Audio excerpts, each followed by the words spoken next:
Hello friends, welcome to my channel. I thought of sharing my knowledge on Microsoft Dynamics 365 Finance and Operations, previously known as Microsoft Dynamics AX or Accepta. In this series, I will give you some insight of Accepta 2012 before directly jumping into Dynamics 365 Finance and Operations, shortly known as DAX 365, because it eases the journey for those who already worked or working on Accepta 2012. Join with me, we together will go ahead. For regular updates, make sure to subscribe my channel.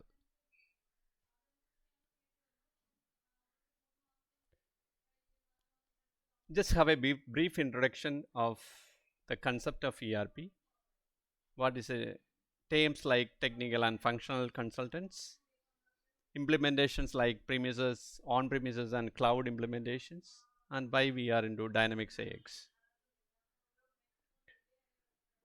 ERP, that is Enterprise Resource Planning, is a business project process management software that allows organization to use a system of integrated applications to manage the business and automate many back office functions related to technology, services, and human resources. There are multiple softwares integrated into a single platform, that is an ERP system. What are the characteristics? It's an integrated system. We already discussed in that. Operates in real time. Input data is processed in milliseconds, within milliseconds. That is called real time. There are concepts like OLTP applications and OLAP applications. OLTP means transaction processing. So that is a real time applications. And OLTP is not real time. It's for analytical purposes. When the data is actually processed, then we do an analysis on top of that. That is called OLAP applications. In this case, there is a common database that support all the applications. I already told you there are multiple applications integrated.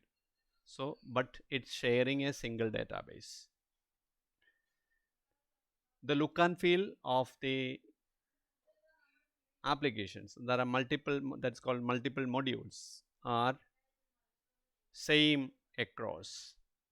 And there is two kind of implementations, that is an on-premises and a cloud hosted environment.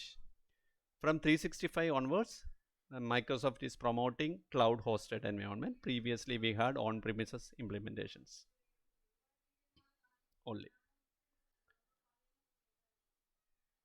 So you may be familiar with the software team, hardware person, networking, hardwares, softwares, applications.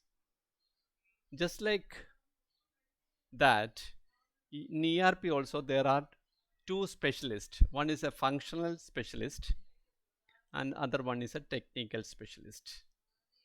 The functional specialist or a functional person is who interprets the business process.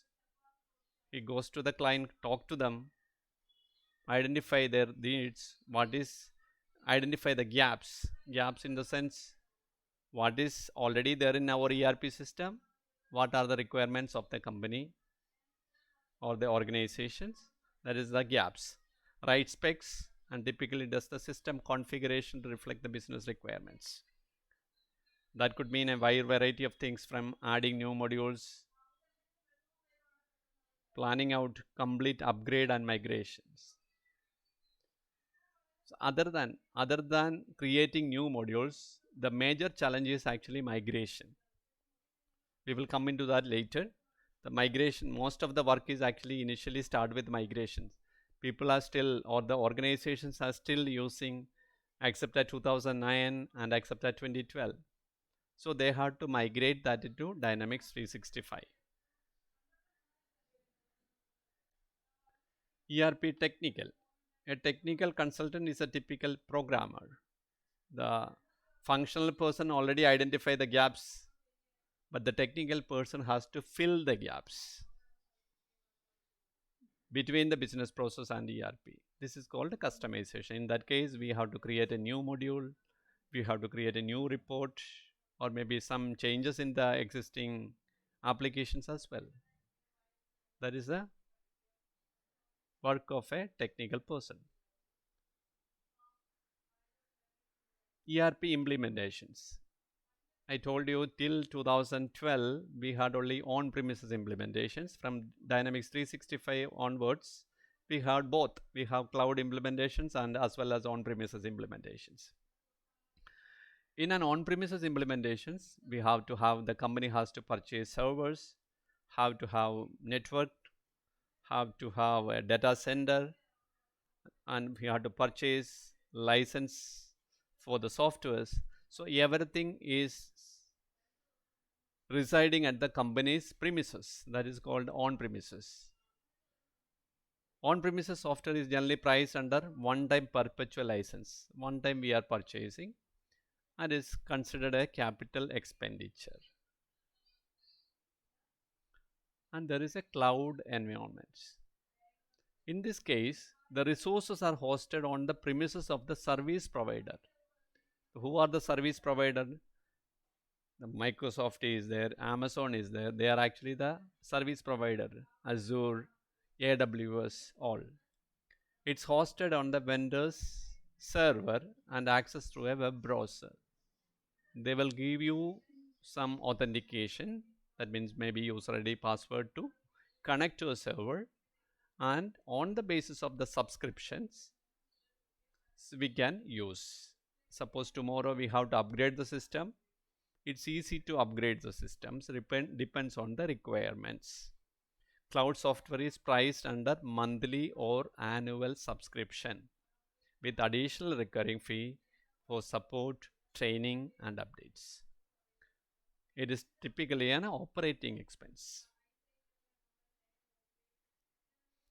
Why we are into Dynamics AX? The main is the scalability of the applications. Adding a new functionality to system as a business needs changes is easy. It's easy to add new modules to the existing system because day to day the requirements of the organization is keep on changing. So it's easy to add new functionality to the system. Improved reporting. So we are having a shared data allowing various departments to access the information seamlessly. Data quality. Real-time data capturing on the basis of process. As a result, a better business decisions can be reached. Lower cost of operations. Microsoft ERP system introduces fundamental innovations in managing the resources, which eliminates delays and thus reduces the cost of operations. Already we moved to the cloud systems, so depends on how much you use, that much you pay. Seamless integration. In the Dynamics family, Dynamics 365 family ecosystem, there is ERP, there is CRM, there are other softwares as well. So it's easy to integrate all these. Business analytics.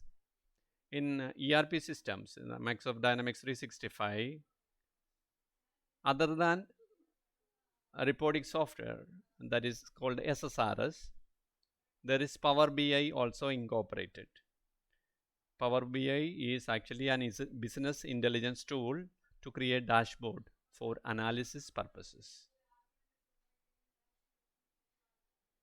So having a high quality data allow the business to use the power of intelligent analytical tools to arrive at better business decisions. Thank you. See you soon.